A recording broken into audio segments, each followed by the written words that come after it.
गुस्से से बोला, मैं तो सुबह से पहरा दे रहा हूँ, तुम टीका कैसे लगवाया है? उसने सब हाल बताया, जैसे पनारे से कुत्ता बनकर गया था और बहन ने लोड़ा फेंक कर मारा था, उसमें लगी हुई हल्दी रोली से टीका लग गया। यह सुनकर बहनोई ने साले को छाती से लगा दिया। दोनों की दुश्मनी आंसुओं में धुल गई। वह बोला, धन्य है भाई बहन का त्योहार, जय भैया की जय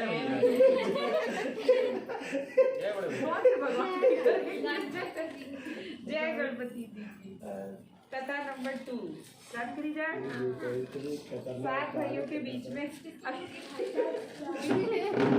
सबकी दुलारी प्यारी बहन कर दिया जाता था। जब बहन बड़ी उसका विवाह हो गया, उसके संग उसका विवाह हुआ। वह भी अपनी माँ का एक लौता बेटा था।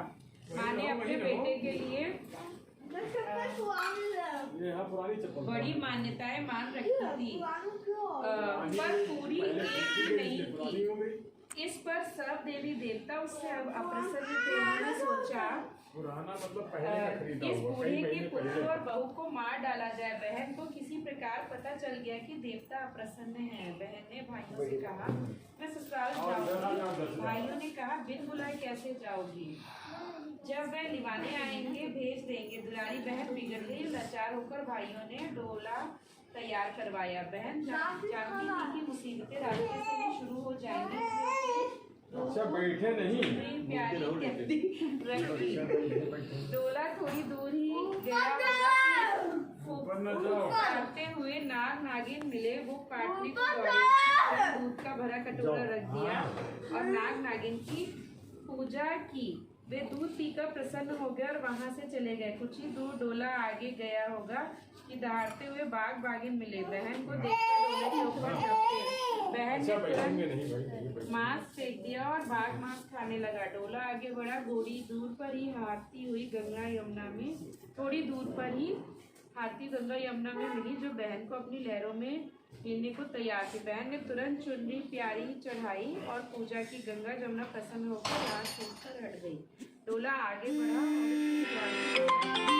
और समाचार भेजा गया कि बहू आई है। ससुराल वालों को बहुत आश्चर्य हुआ कि बहू बिना बुलाए कैसे आई। फिर सोचा, सब भाइयों की दुलारी बहन जब मन आया आ गई। स्वागत करने आदमी आए तो बहू बोली, मैं सदर दरवाजे नहीं जाऊंगी, मेरे लिए घर के पीछे फूलों का द्वार बनाओ। ससुराल वाले बोले, बहू के बड़े ठनगन हैं, पर सात भाइयों की बहन का निरादर कैसे करें? फूलों का द्वार बना।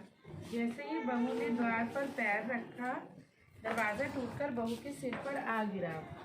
फूल होने की वजह से चोट नहीं आई। खाना तैयार हुआ तो बहन ने कहा, पहले हम खाएंगे, बाद में कोई और। सास ने कहा, देखो बहू के ठनगन, छोटे बड़े का कोई विचार नहीं। पर दुलारी बहन से कोई कुछ ना बोला। खाना परोसा गया। खाने में उसको सुचक कांटा मिला। बहन ने कांटा निकालकर डिबिया में रख लिया और बोली, मैं खा चुकी।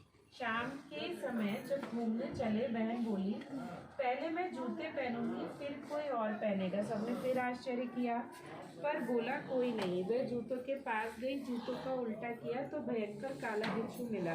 उसने उसको भी डिबिया में रख लिया। सब लोग घूमने चले गए। रात को सोने के समय बहू ने सास से कहा, पहले मैं सेज पर सोऊंगी, बाद में तुम्हारा बेटा। सास भुनाकर रह गई, पर बोली कुछ नहीं। सोचा, इस बार मनमानी कर लेने दी। बहन सोने के कमरे में गई। वहां उसने देखा एक नागिन प्रतीक्षा कर रही है।